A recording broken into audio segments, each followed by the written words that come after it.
I'm Laura Kyle in Kuala Lumpur. The top stories here on Al Jazeera. Growing concerns that the European debt crisis could spread have sent Asian stocks plummeting. In New York, the Dow Jones Industrial Average slumped 3.6%, its biggest one-day drop since February 2009.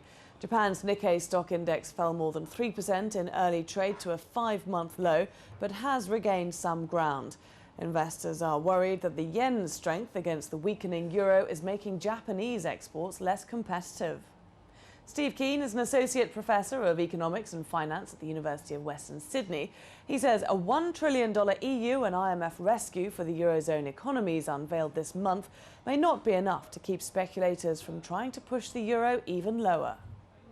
That €1 trillion, 750 trillion euro, a billion euro bailout that was first announced sounds enormous, but it wouldn't even get us through the trouble Spain is likely to be in if this cascade of problems continues through the other members of the European Union that also breached the Maastricht Treaty 3% rule. So there are plenty of traders out there looking at it and saying that simply isn't big enough, and they're therefore willing to take gambling positions against the euro, quite successful ones in the short term, and this crisis will continue until such time as the Maastricht Treaty 3% rule is lifted.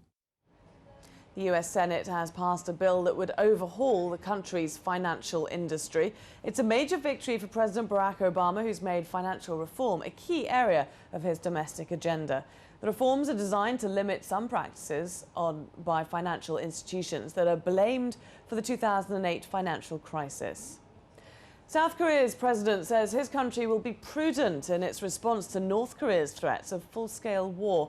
Lee Myung-bak has led an emergency national security meeting a day after Seoul formally blamed North Korea for sinking one of its warships. Seoul wants North Korea put back on the US list of state sponsors of terrorism.